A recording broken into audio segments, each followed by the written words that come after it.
All right, y'all. Welcome to the Unfazed, Unedited podcast, where we provide commentary on complicated topics in an uncomplicated format. I'm Dr. Shauna Payne Gold, and I go by she, her, hers pronouns. And Dr. Lisa, we always know that there's mess going on in the news, but at least today we get to talk about some really cool stuff too. hmm But how are you Yeah, doing? I'm doing good. We're flip-flopping between 75 degrees and 50 degrees and rain, so that's messing with my brain and Yes, sinuses and all of that stuff. yes. But I can't believe we're in the middle of April. Um, Hmm. Yeah. and the volume of mess that has piled up in Yeah. 4 months Yes, is yes, just, yes. yeah, Oh yeah. I it mean, just keeps it's coming. yeah, and it's like, you go to bed at night and you wake up to, the next damage report, but it's like multiple damage reports every day. And yeah, so that I think that's why I've been clinging so closely to the really cool, fun stuff right now because it's like that silver lining for real. And things that are going on. So anyway, we'll get into it shortly. But Dr. Lisa, let's tag team our word of the week. Okay, awesome. All right. So, Dr. Lisa, I know for certain that when it comes to things like burnout and overwork and just being the workhorse of any place that I've ever been in, it's really good for us to talk about this word of the week, which is toxic productivity. And I was tickled when I saw it in the show notes because I was like, the first time I read it, I didn't even look at definitions or anything. My brain just immediately assumed that it was toxic positivity. And I'm thinking, like, Mm-hmm. why don't Lisa put that in the notes? We've already talked about, other Yep, things yep. closely. And I was like, hello. I was so busy trying to be productive that I didn't read the damn word correctly. And so let me go back and correct myself. But Lisa, tell me where you ran across toxic productivity because I've run across it before, but I think we ran across it in different places. Yes. So that book that I spoke about last week, I think, Cultish, I'm going to Mm-hmm. talk a little bit more about it in phase two, but it was in there. And I'm now not remembering why, but it was related to fanaticism and the ways in which language can persuade us of things. And so the toxic productivity as it relates to social media and how everyone looks very productive and they're doing lots of things, right? Work, family, friends, travel, and this. And so she was talking about how kind of a cultish mindset, or if you are connected to an organization that is cultish, there can be some of that in there. And it just made me think Shauna would love this word. And so that was why I was like, I've got to remember it and I've got to put it in our show notes Yes. so we talk about it. Yes, yes, yes, yes. No, I'm with you 100%. And the where I ran across it was there was an article. Well, first of all, there was a book around burnout in particular. Okay. And that book was written in response to a 2019 report from the World Health Organization talking about it as a occupational phenomenon. And so this book was written about burnout in the workplace in particular. And when I saw this Harvard Health citation, I was like, "Ooh, interesting.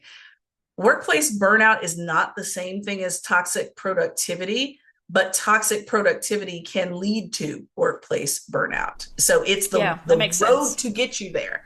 And so this internal drive and pressure to be productive at all times, to prioritize your to-do list at the expense of anything and everything, um, even when it comes down to Americanized culture. Oh, Like, yeah. when I think about more broadly global culture, like we are the only ones that Mm-hmm. apologize for not responding to an email or answering the phone when we are on vacation. Yeah. or when we're out for the day, or it's lunchtime and it needs to be a quote unquote working lunch. And so, for me, I've always been a person that valued high productivity. And at the same time, at a certain turning point in my career, I was like, nah, I'm divesting from this perspective because it's imbalanced, the health ramifications of it, all that. So I think it's something that we need to continue to remind ourselves to shy away from, even when it's frowned upon, because I know certain industries it's frowned upon. Mm-hmm. Um, and so now, not that I need to read a book on everything, but there's an entire book about it, Lisa. Okay. Okay. Toxic productivity, reclaiming your time, your emotional energy in a world that always demands more. And even that, I don't know if it's written from a US perspective, but it certainly sounds like it. And Mm-hmm. so I'm trying to use myself and this definition and your definition as a cautionary tale here for our listeners, at least. Yeah, and I do appreciate you raising the US nature of this because Mm, I definitely have adopted that framework since living here. But, in the UK, at least when I was there, the yeah, workday was 9 to 5 and you would have an hour for lunch. Here it's, so, and that hour for lunch would be part of your week. Whereas here, it's yes, typically 8 to 5 and you subtract the hour. So you're doing that's right. 40 hours plus the 5 hours you would have each day for lunch, right? Yes. Hmm. Hmm. So, and that's not how it is in the UK. And I remember a professor of mine like writing a reference to me and telling the employer that I had a great work ethic. And I feel like that, I felt very proud about that, but I think that that is just another name for this toxic productivity, right? She will work Absolutely. all the time. She'll go above and beyond. You can reliable, like there's no, and that is understood here to be advantageous versus Hmm. why would you even encourage that, right? Oh, for sure, for sure, absolutely. That's right. And I had the opposite end of that extremely. So I had a boss that I worked for over 10 years, and it was his running joke, actually continuing to uphold this idea of toxic productivity. His running joke was, yeah, they were on two wheels out of the office, out of the parking deck at the university at 5:01. And I'm thinking to myself, but they should be. I mean, they've been here all Right. day. Yeah. They have had they have given us out of the time they had, they gave us everything they had within that time frame. So why is it a standard expectation to go beyond the standard? And I eventually I had to kind of point out to him that that's not good. It's not Yeah. good. It's not healthy. It's coming from you as a supervisor who doesn't have outside responsibilities like caretaking.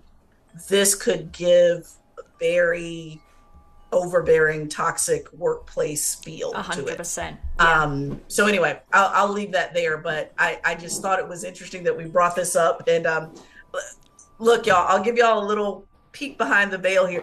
Right before Lisa and I hit the record button, we were both talking about how much Lisa got accomplished today, which I'm thrilled that she got a lot accomplished, but it doesn't sound like she did it with toxic productivity. She did Right. it healthy productivity, which is a whole different conversation. Okay. All right.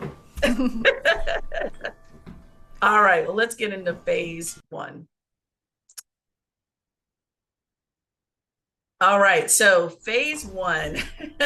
Interestingly, this ties together, Dr. Lisa, because I jokingly said, even before I knew that our word of the week was toxic productivity, um, I posted on my social media pages, don't go read any astronaut's resume or background because you will feel like you have been hustling backwards your whole life. Like, Oh have my I accomplished? goodness. And I'm Right. sitting here thinking that I am a relatively accomplished person in the world. Yes. I'm Yes, you looking at are. this like, excuse me? Uh huh. Um, and then one of my good friends underneath in the comments said, and imagine how the rest of us mere mortals feel, like as if I'm not mortal. You know what I mean? Like I'm immortal. So this is how I feel as we are on, hopefully, a couple of days after Artemis II has landed. So Artemis 2, Dr. Lisa will tell you, I texted her back and forth on the launch day that I Yep, heard on yep. the radio that it was a go and that weather was good and they were going to take off. And so when I heard weather was good, I was like, okay, so are they launching now or are they just letting us know they're launching tomorrow? Like, what's going on? And so whoever was on the radio at the time said they're launching at 6:35 p.m. Eastern. I look at my clock in my car and it's 6:31, right? Like 4 minutes. I said, I love this. I love it. and so I pull over. I pull over in a nice, safe parking lot and I pull it up on my phone and I watch the whole takeoff, right? And so, first of all, let me just say, Dr. Lisa informed me that Challenger PTSD as a hashtag or as a phrase is trending, and that would apply to a lot of people, but especially to us Gen Xers that are listening. I was in fifth grade when I saw the Challenger. And so I posted on my social media as I was watching Artemis 2 take off. My heart was like it might have been a good thing that I was sitting down and Yeah, just in yeah. chill mode. It was a nice day, a breeze outside, but my heart was still fluttering like, oh my God, Mm-hmm. oh my God, oh my God. And so with that, the crew is on a 10-day test flight around the moon, not landing, but around the moon. And the whole goal of this particular mission is to just measure and collect data on the possibility of a long-term human presence on the moon. Mm-hmm. And so with that, what I think is really interesting is that there's so many historic pieces of this larger puzzle when it comes to the crew and their mission and so forth. They will travel further than any crew since 1970. They are using what's called free return trajectory, which means that once they circle around the far side of the moon, they're actually going to use gravity, and the pilot, Victor Glover, will actually just the guide Orion through gravity back to the Pacific Ocean, hopefully. And their reentry is at 25,000 miles per hour. Like, I double checked that number Yeah. because it's real. It's unreal. Unreal. 25,000. Yeah, 25,000 miles per hour and splashed down in the Pacific Ocean. And so I giggled and laughed when I started researching more about the crew. There's a 4-person crew. And Lisa, we don't have enough episodes to get into the credentials of these people. But let me Mm. just lightly tell you that Reed Weissman is very popular here in our area because he was born, raised, educated in Baltimore County.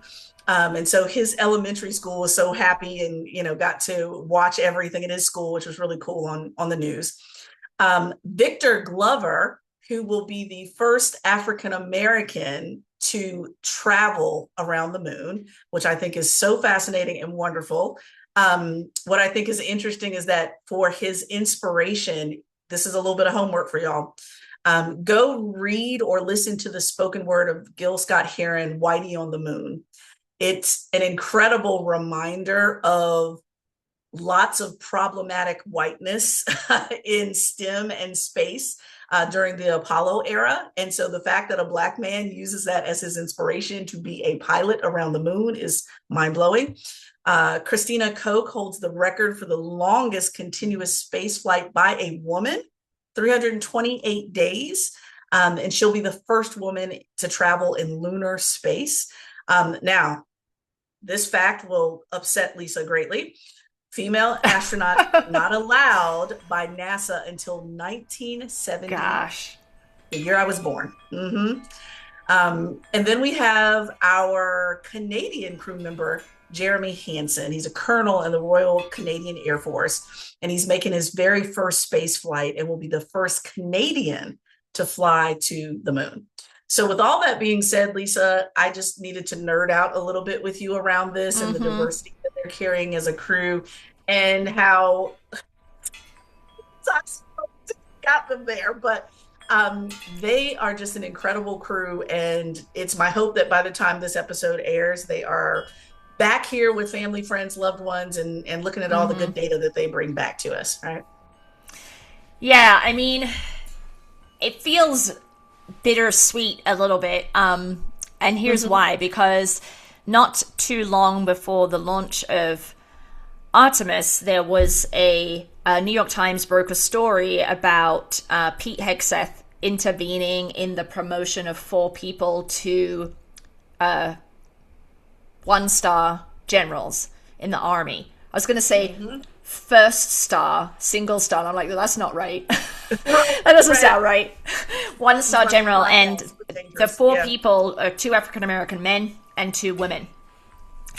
And there are other service members of color and who are women left in the pool of people that are going to be promoted. But this was a big fight Oh wow. in the background. And Driscoll, the army secretary, something Driscoll, he had been pushing back and had told Hegseth, no, he's not going to remove these people because they have meritorious service and they've been doing, Mm. they've been in the army Mm-hmm. for a really long time. Anyway, then so Pete Hegseth overrode that and just arbitrarily took these 4 people off of the promotion list in opposition to kind of army leadership, which is unprecedented, I guess. Right. Right. So the New York Times broke this story, and in addition to that, there is this Driscoll guy wanted to appoint, or did appoint, a woman, a black woman, Major something, I don't remember her name, but she was appointed to a role that oversees Washington, D.C.'s kind of military service. It's some leadership role in D.C. that would have required her, when the president was at Arlington Cemetery, for her to accompany him. Anyway, Mm. Mm-hmm. the Pete Hegseth's chief of staff, I guess, said to Driscoll, President Trump is not going to want to do that with a black woman by his side. Oof. So that broke, right? And Yeah. so now we've been, obviously, you and I have talked a lot about the diversity, equity, and inclusion problems, and that basically anyone who is not a man and not white gets their jobs or promotions because of diversity, not because they're actually any good. Right. Right. Right. Right. And so then to hear you talk about these folks who are now, traveling around the moon, Christina and Victor specifically, Mm-hmm. it just, Mm-hmm. so that's why it feels bittersweet to me, because they're doing this monumental thing, and Yeah. these firsts, or seconds in some cases, I suppose, but they're doing that in a climate where their credentials are systematically devalued by this administration, right? Oh yes. Yeah. And given what you said at the beginning around don't look at their resume because you're going to think you've not done nothing with your life, right? Like, even that volume of achievement isn't sufficient if you have brown skin or you're a woman, That's right. That's right. Exactly. Exactly. Yeah. And, for the incredible volume of work that they've done, the hours of training that they've performed, they announced this crew back in 2023. Y'all, this is 2026. I mean, in Yeah, addition to yeah. all their credentials, they've been preparing just for this mission for that period of time alone. And I do think you're right that, you remember when the crew that was stuck for however many days, like 90 some days when it was only supposed to be a few days, and the woman that had the hair because Yep, of gravity, that was yep. that was the first thing I thought of too with the diversity piece of things, was like, oh, okay, what is he gonna say ignorant about the crew? Like, are you gonna assume, like, so for example, this is when I particularly thought of it. So they'd been in space for about a day. And of course, as a 4-person crew, they have a lot to do with, protocols and so forth. They have a lot to do during certain time periods. And so they were talking about what each crew member was doing. The pilot, Victor, he was, one of his jobs, I remember them saying it's a specific way that you have to clean the spacesuits in order for them to be ready when they get to the backside of the moon to put them back on. God forbid anything should occur, right? Well, my first thought was, okay, how is he going to devalue? Like that's like an actual chemistry project when you think about it, Yeah. with a spacesuit. But he's going to be like, oh, he's doing laundry or some bullshit that he'll put. Like Yeah. that's the type of behavior I'm expecting based on his pattern Hmm. of behavior anyway. Um, and at the same time, Mr. Victor also said, hey, we're going to be quiet for about 40 minutes where we're not going to have any type of communication with Earth when we're on the backside of the moon. I would love for that Hmm. 40 minutes to be a time where all of humanity comes together for a short period of time rather than to be divided the way we have been. Hmm. This fool is going to come through here and say some crazy bullshit that's going to snatch us right back to his reality when that's not what the crew desires. It's yes, I hear you. I hear you entirely. And at the same time, I'm trying to stay excited about their accomplishment because that man in the White House doesn't get to decide how I value people and what they've done, especially what they've done for this country. So yeah, I'm just trying not to allow him to potentially rain on the parade, Yeah, I mean, I'm very as he happy. usually does. Yeah, I mean, I half worried and that Mm-hmm. he would intervene or Hexeth would intervene in some way and pull Ooh. Victor and Mm-hmm. Christina, right? As not being worthy of this, despite the fact that they were kind of appointed to this mission team back in 2023. And that's jarring a little bit that that was something that even popped into my head, right? So you're Yeah, yeah, right. yeah, Like yeah. it's resisting resisting the rain on the parade that often comes from the White House because it is really special. And when you look at that flight plan, I looked at it after you had texted me again. And they're going around the Earth like twice, and then they're kind of catapulting around the moon, right? That's And then they right. come back and go back around the moon, and that's when they land. Back around Earth, and that's when they land. It's like, I mean, the physics. This is where I'm like, I should have been a rocket scientist. Look, we went from law school to rocket scientist to I mean, yeah, Yeah. yeah, absolutely. It is very cool. Well, and the what I do appreciate too is the amount of dedication to understand everything that's happening. And maybe I'm just delusional with this, but every time I've heard this crew or even previous astronauts that I've followed explain the physics and the science of it all, I've always felt like the sign of a really great teacher is that they do not make you feel invalidated or incapable of understanding, but they explain it in such a way that any layperson gets it. So when I heard Victor's explanation of how gravity will simply bring them back in, and all he has to do, right? He has to Yeah. Yeah. guide back into the Earth's gravity and making it sound so understandable. I'm like, that just gives even more. But Lisa, this may go back to what we were saying about the pit, though. Being around people that are Yeah. exponentially qualified and great at Yeah. what they do. That's where I am with this. Like, really, this is where I am with it. So, Yeah. Yeah, you're right. ah, It is awe-inspiring, right? And it's good to be faced with such high-level competence when we are yes. often not.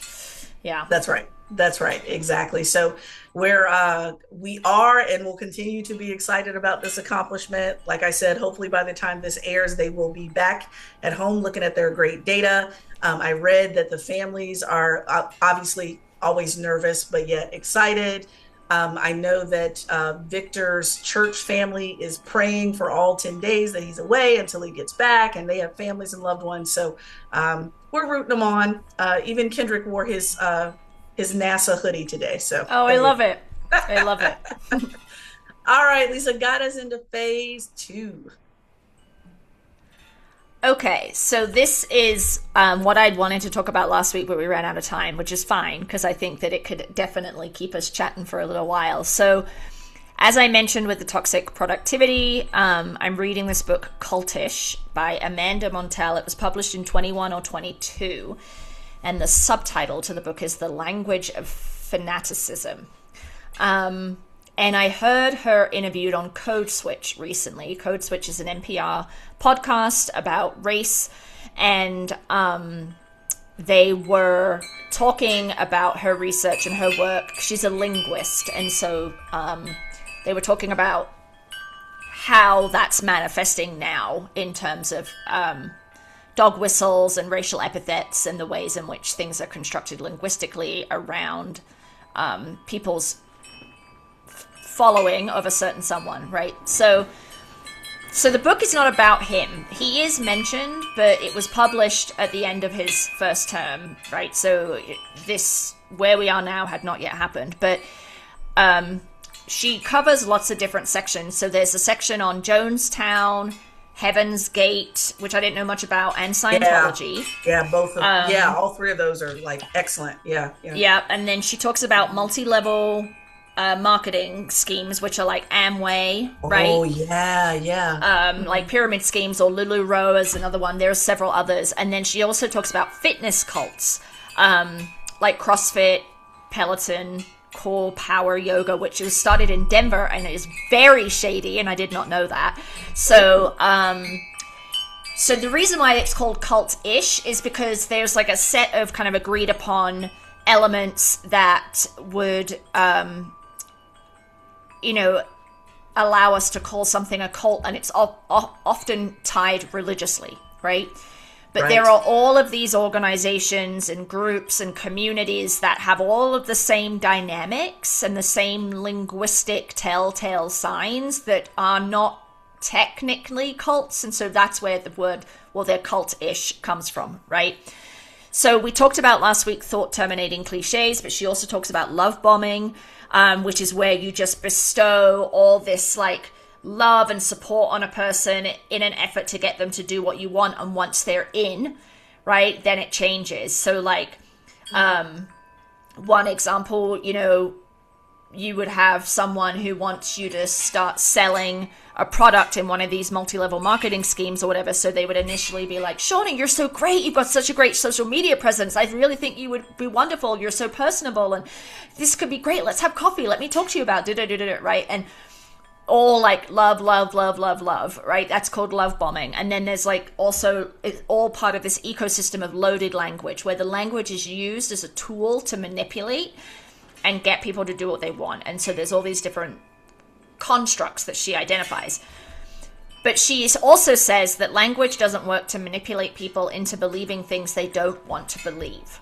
So manipulative language alone cannot persuade you, Shauna, to believe something that you do not believe, right? You have to, there has to already be an openness there for those language tricks to be effective on you. And what I thought was most interesting, and what I want to get your feedback on, is she identified these two ways of processing information. So you and I have talked about the lack of critical thinking and the fact that folks are just so ready to accept information without understanding history or context or like fact checking or digging a little deeper, right? And so some of that is present in people who become hooked in cults. And so there are these two ways of processing information that were actually developed by this Nobel Prize winner called Daniel Kahneman. And it's the social science of gullibility. And so, yeah, right? I thought you'd love this. And so the two ways that you and I, like all humans, have learned to process things is the first system is called System 1 thinking. And that's this quick, intuitive, it's automatic. You kind of draw on personal experience and anecdotal knowledge, and you make decisions quickly, right?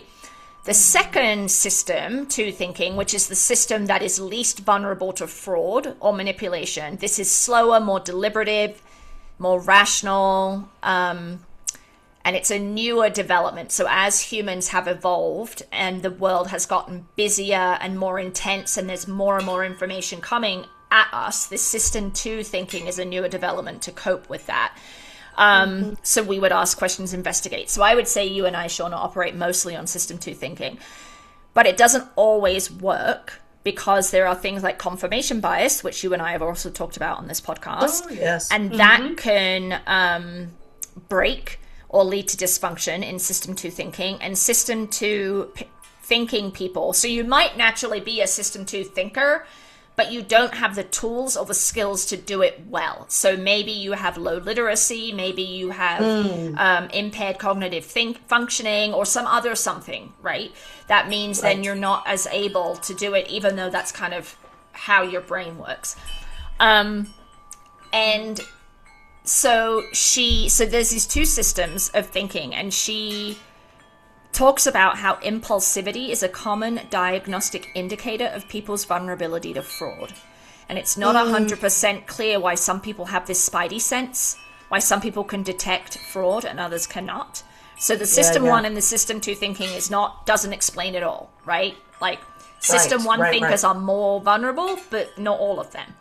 And then here are some things that, before I hand it over to you to get your thoughts. So if you have a childhood where there is a high level of trust developed, and it is taught to you that that should be an expectation that people are trustworthy, and so you go out in the world as you grow up believing people are inherently trustworthy because you've had a secure, trusting childhood, you are more vulnerable to being manipulated, more vulnerable to fraud. If you grow up in an environment where you're just skeptical, or you're like left alone and you have to fend for yourself, or you don't, that sort of thing, then you are going to be more skeptical as you grow up. Privilege, right? So economic privilege, I am going to be less susceptible to the financial persuasion that a multi-level marketing scheme might put to me, because I don't need the money, right? So it's not as persuasive. So that's just one example of how privilege would affect it. Higher education makes you less likely to be a victim of fraud. Training in the scientific method also helps you be less vulnerable. And then this is the funniest one. If you're in a shitty mood, you are less vulnerable to manipulation and fraud. So if you're pissed off, if someone tries to sell you something or do something that's fishy, you are more likely to say, get out of here. Right? But if you're in a happy mood, you've got like joy, and you're like, everything's lovely, you are more likely to be trusting and kind of believing the good in people, right? So I thought that was really funny. So there's outside of this system 1 and system 2 thinking frameworks, there's no clear kind of set of empirical things that you can say, this is why someone believes what the president says, and this is why someone doesn't.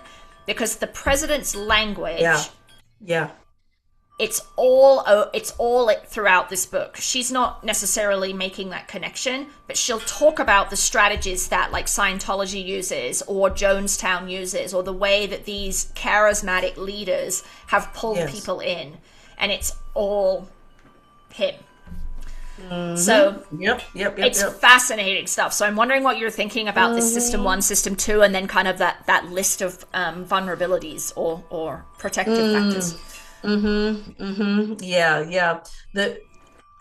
system 1 thinking to me is interesting, because you and I are and I wonder how prevalent this is for natural system 2 thinkers, is that usually we are extremely frustrated by system 1 thinkers. Like it's almost like, why aren't you thinking more critically? Why aren't you slowing down? Why aren't you looking at everything rather than making a snap judgment?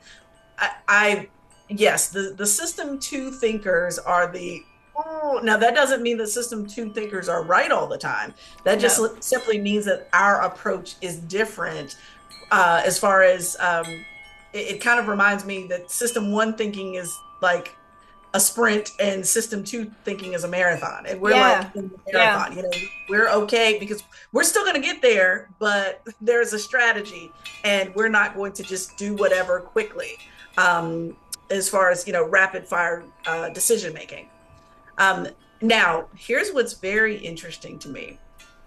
First, the mom in me is completely freaked out by the lesbies with the very trustful childhood, because that's exactly what my children have. They've had a little ecosystem around them that they can trust that their word is their bond. Let's put it that way. But at the same time, it reminds me very much of course, targeting the desperation of certain groups that are already marginalized, underrepresented in many ways. So for example, yeah, I am actually prepped and ready for someone to love bomb me in many ways if I am in a bad home situation and I just need one crack in the door to get out to go Yeah. anywhere, Yeah.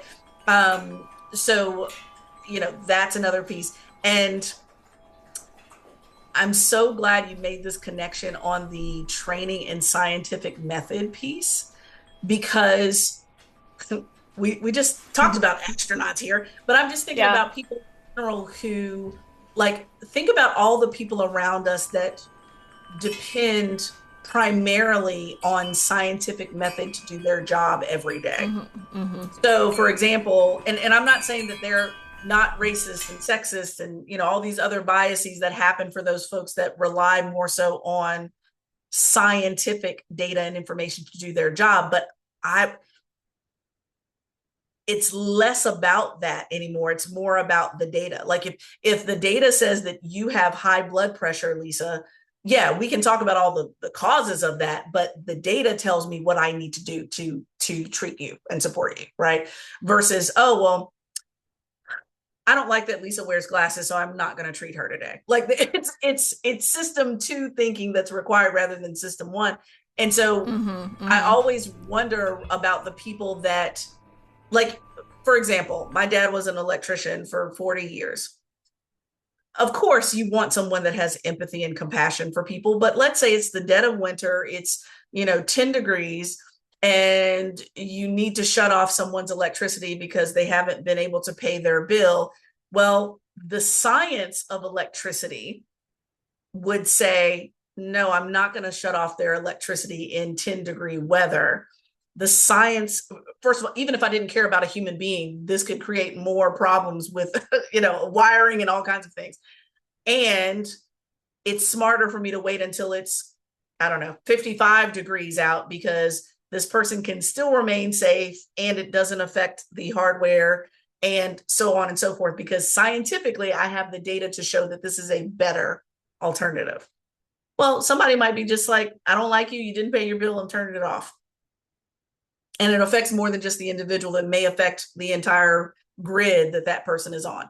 And so, yeah, I love where this is going. And I'm also thinking about, like, I think you and we think more often about what makes folks more susceptible to harm through cultish language. We're usually thinking about that. Like, this person, this kid is walking down the street and they haven't had a meal in 3 days. And so if a really, really nice guy comes by, says, hey man, I like your shoes, I like, et cetera, I'll take you out and get you, take you to get dinner, so forth and so on. And then after that, hey, do you want to be one of my foot soldiers to sell drugs?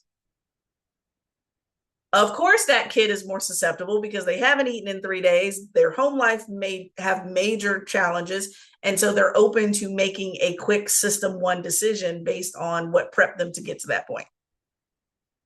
So I think a lot of our work is everything that happens in the person's life that gets them to the place of being open to cultish language and system one thinking. Whereas on the converse side of things, you and I have probably lived lives that allowed us to be system two thinkers. High education, support systems around us, some of it is self-determination, I get, but some of it isn't. I think there's some ecosystems that create people, not that they have to go in one direction, but they're kind of prodded in one direction or another. Yeah, and not all system one thinkers are gullible, right? So you could be a highly skeptical system one thinker. So an example, she talks about this experiment that a psychologist did where she went up to people on the street and said, here, you can have $5. Right now, you can just take the $5 and go, or you can come with me and play this game and see if you can win more. And the game was essentially a pyramid scheme, right? And so there were 4 kinds of people. So there were the system one thinkers that were like, thank you, I'm taking the $5, I'm not falling for this, goodbye, right? The spidey sense, like something's up here. There were the system two thinkers that were thought about it, asked questions, and then decided they're just going to take the $5 and leave. There were the system one thinkers who were like, oh, this sounds fun, I'm going to do this, right? I could win more money. And then there were the system two thinkers that, after deliberating and asking questions, were like, sure, I'll give your game a try. Hmm. So Hmm. it's really interesting. Well, see now that's interesting to me because I remember watching a show on it was on Food Network. That's it. I can't remember the name of it, but it was a Food Network show where this gentleman basically it was a competition between a highly trained chef and then just a home cook, right? Mm-hmm. And the judges weren't your usual celebrity judges. He had to go out on the street and solicit 5 or 7 judges just randomly off the street to say, hey, if you come in and judge this, I'll give you $100 or whatever, which he would because this was an actual show. But it's like, would they have believed him? Like, what's going to convince them Yes. and not be skeptical? Yeah. Like, is it because he's being followed by an actual camera where it's like, oh, well, Yeah. maybe this is true because he's got a camera with him, or who is this crazy guy? Or, there could A be hundred lots of percent. reasons why someone wouldn't believe him. That I get a meal, several meals actually, and $100. Yeah, it reminds me of that because every time I watch that show, I love that show because it's about the food and the home cook usually wins actually. Um, but I'm always thinking, what fool went in there and judged that? Like, I don't know that I would have said yes. Like, No, I don't know that I would either, because I would immediately be like, "Oh, there's something fishy here." something Yeah, fishy. and that shuts also forecloses on opportunities for us, right? That we're not willing to step outside the comfort zone. So it's really interesting from a psychological standpoint and a neuroscience standpoint. Yeah. Uh-huh. Uh-huh. Yep. Yeah. Well, so the let me tell you this real quick, Lisa. So this is kind of connected to a parable that a lot of people know, whether they're religious or not, because since you started with religion in particular, was that's exactly what the parable of the talents is, where there were 3 that had different amounts of talents as far as money. So to put this in layperson's terms, if you have not read the parable, it's in Matthew. But anyway, it talks about one person, let's say, for example, one person had $1, one person had $3, and another one had $5. And they were given some instructions on what to do with that. Mm-hmm. And so interestingly, you had one that did not trust at all and was really like punished and banned because they did not do anything with that one talent because they were afraid. Mm-mm. And it's like, oh, well, maybe they didn't trust them. And they were like, look, I'm not getting in trouble. I'm just going to put this $1 in my pocket. And when they ask me for it, I'm going to have it. When in fact, the person said, no, I want you to take it and grow it, expand it, sow it so that Yeah. you can bring me back more than what I gave you. I did not get a return on my investment. Right. But that trust factor, every time I read that parable of the talents, I'm always thinking about, would I be the scaredy cat that went and buried my one talent, or would I be the 3 talent or the 5 talent that doubled it and brought it back to him? I don't know. Yeah. Great I question. don't know. I don't know. So, but Lisa, this goes back to our long drawn out conversation about where do you start with your trust level? Yes. There's some things that Yes. condition us to just start at different places in trust levels. Yeah. Completely. Yeah.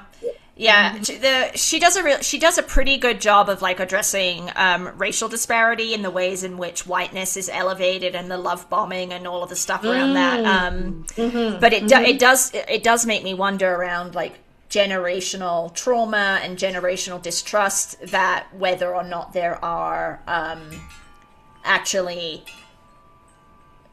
like groups of people Yeah. based on a shared identity and a shared history that are less trustful and therefore less susceptible to fraud because they're just giving everything the side eye, right? Oh, for sure. They don't trust nothing. Exactly. Exactly. That's right. Yeah. And I would suggest with so much justification, Yeah. think about you're a Black community and a white guy comes to make sure that you have life insurance. It's like, White Oh people yeah, don't no do way in this. Why hell. are you here? Like, no, No of way course in not. hell. No. But if a black man comes and says, hey, this is how it works, same insurance Yep. policy, but Yep. because there's a different level of trust, that type of thing. Or I was even thinking about this a couple days ago where I was pulling up in a parking lot. It was just me and one other car. And it was like two people kind of, I don't know what they were doing with the car. But I was about to get out and walk to a restaurant. And I saw a man kind of getting out of the car and kind of hanging out a little bit too much. And I'm like, okay, let me be, very aware of my surroundings. It's the middle of the day, but still that doesn't matter. Very aware of my surroundings. But then as soon as I saw a woman get out of the car with him, for some reason, hello, my trust level completely Yep. changed because I'm like, okay, he's obviously here with someone, etc. When maybe both of them could have been problematic. I don't know yet, but what Yeah. conditions you to feel the way that you do and therefore make a decision on more information, more trust, less trust, or simply need. Yeah, that's 100% it. And so you began with system two thinking there. As soon as you saw the women, you snapped to the system one, was like, it's fine. Yeah. It's so Absolutely. interesting. It's so interesting. Absolutely. That's exactly where my brain went. Absolutely. Mm-hmm. Or, a woman with or any human being with a child, Yep. it goes, at least goes down a level. It's never gone, but it goes down a level. But the Yep. fact that my brain is ticking through that protocol to even think about Yep. that. Ooh, I love this book already, and I'm just on the first chapter. I've been listening to it. I'm only on the first chapter, but you're giving it to me now. So good, Okay. good. Great. Great. Uh, awesome. All right, y'all. Well, that's it for this episode of the Unfazed, Unedited podcast. Please just reach out to us on all your social media platforms. We are there, as well as your favorite podcast apps, as Unfazed, Unedited. You can email us at info@unfazedpodcast.com, or just simply visit our website for all the things, unfazedpodcast.com, where you can access the new and the old shows. So if you like this week's episode, please continue to like, subscribe, leave a review, share with your friends, your coworkers, your toxic productivity colleagues, and anyone else in this phase of your life. So until next time. All right. See you next time.